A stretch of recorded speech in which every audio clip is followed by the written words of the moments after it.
Hey everybody, good to be back with you here. Shalom, shalom. Going to be covering lesson number 12, the final three letters of the alphabet. I should say the final two letters. One of the letters appears in different forms, but it may be construed as being the same letter. Some people think it's two different letters, so we'll be covering that momentarily. We will see you on the next page. So here we have the shin, the sin, and the tau. That's what we'll be covering today's lesson. And I just want to take a moment to ask you a question or two. I was curious, personally, how is it going with you? Have you been following along the lessons?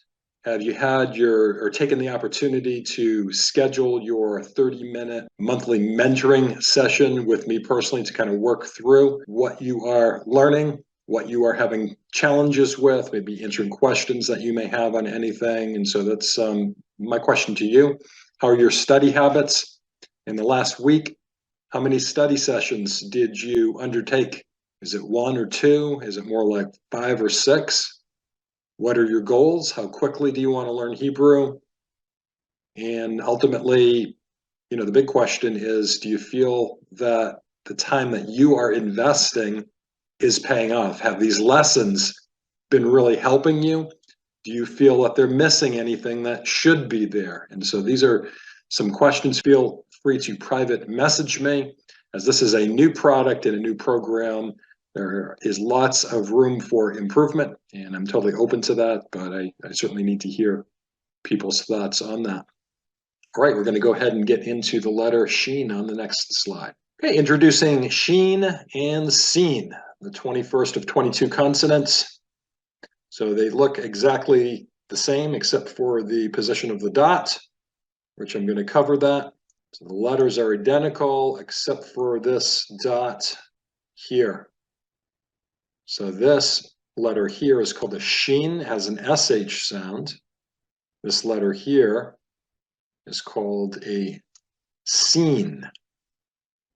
I know we're tempted to say sin and shin, and I think when people say it fast, it really sounds like it's an I sound, like in the English language, a short I sound, as in the word city, shin and sin, but technically it is shin and sin. A shin in Hebrew is a tooth. Let's read together. Shin and sin are one letter on the Hebrew keyboard. They are, should say the same. They are the same in how they are formed, but they are different in terms of root meanings. And that's an important point. So if you get into the semantics of roots, lexicographers have determined in the course of time that in ancient times, words that have a shin and words that have a sin, they are different. They're not the same root, even though this letter is very much construed as being one letter. If it was construed as being two letters, sin and then shin, separate letters, it would be 23 letters in the alphabet, and there is not. It's almost like this is kind of like seen as a dagesh, this dot. Like the bet and vet are not separate letters, the pay and fay are not separate letters. Those are one letter, but there's just different ways of saying it. So that would be one way of looking at it, but then you get the lexicographers that have discovered in recent times that the roots of words, if it has a shin or a sin, they're very different in terms of the root meanings of these things. And so they would say in ancient times, they're actually two separate letters. In modern times, it's seen more as one letter that can be pronounced in two different ways depending on where that dot is, if that makes any sense.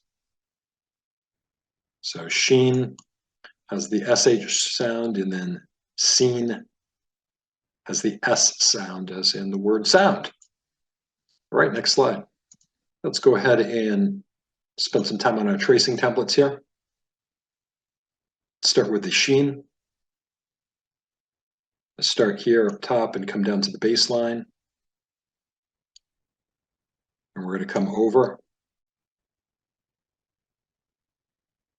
Start on the top on this other side and connect the lines. Then the third stroke, it's not a stroke like straight down to the middle. That would make it look like a W. It's like you're forming a V with the first line that you drew, coming down at an angle, V. That's a beautiful looking shin, very nice. We actually had a tree in my backyard in the house that we lived at before we moved where we live now, and it was an incredible tree, beautiful oak, towering. And the majesty of it is it formed the letter Shin. It was a Shin. So that's something that I have fond memories of looking out our back window. Home had lots of windows. It was on a bluff overlooking the Connecticut River. Beautiful view across the river into the state of Vermont. We were on the New Hampshire side, and every time I look back there, I would reflect upon Shin being a powerful letter in the Hebrew alphabet. That is the letter that appears on the mezuzah, which is on the doorpost of observant Jewish people in their homes, on all of their doors. It means Shaddai, the God who is the all-sufficient God. And so there's a lot of fun memories, warm memories I have as I reflect on the Shin represented in the oak tree that was in my backyard. Let's move on. So the next one, this one is not formed any differently. So as I said, the letters are identical except for where that little dot goes. So this is not going to be any different than what I just showed you, but we're going to go ahead and fill it in anyway. I want to print out your sheets as always and make sure that you're following along, and you can even pause the video to do your Shin and your Sin. Okay, we have a picture here of a Jewish man that is blowing a shofar. Shofar. Some people would know that instrument, they would pronounce it shofar, but the enunciation is actually on the last syllable, at least with Sephardic pronunciation of Hebrew, which is more the approach we're taking in this program. So it's shofar.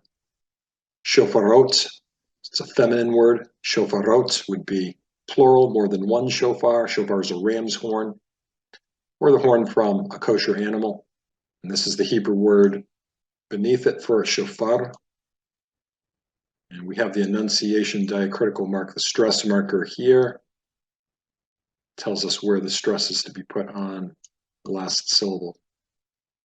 And notice here, this particular word, it's interesting. It's got two dots, and that really throws new students for a loop. Like, there's two dots. Which one? Is it a Shin? Is it a Sin? And what you got to think about is this, that whatever this is, it has to have a vowel, right? And so because there's no vowel immediately after it, every Hebrew consonant is going to be followed by some vowel. So then the vowel, if it's not here, it has to be here. So we know if that's a vowel, what is that? That's a cholam. That's a cholam kal, a light cholam. It's a cholam without the vav, and it has the O sound. So if this little dot says O, then guess what? This letter is a Shin, because the dot is on the right side that tells us, the consonantal dot, Shin. So this is shofar, shofar. Okay, let's move on to our next slide. Okay, final letter of the alphabet, introducing the letter known as Tav, 22nd letter of 22 letters, Tav. Tav is the final letter of the alphabet. It makes the sound of the letter T, as in the word towel. This letter represents, in Hebrew, the number 400.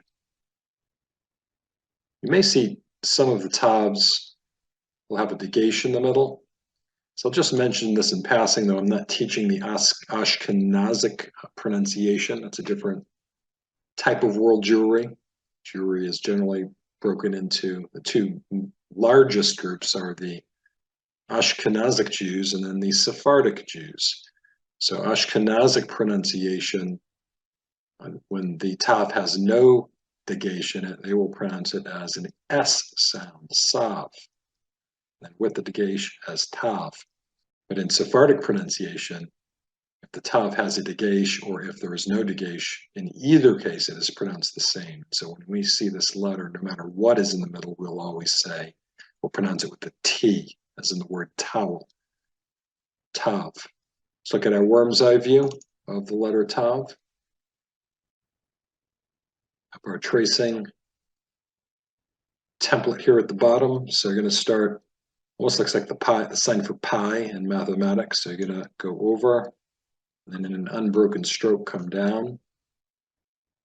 Lift your pen off the paper, and the second part would be to come down like this. It looks like a P in the Greek language and coming over. It's got a little foot there in the end. So you notice that foot. You see that foot here?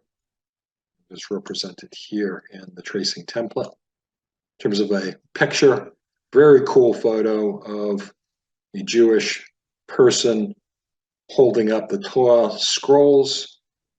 It's part of the synagogue worship service.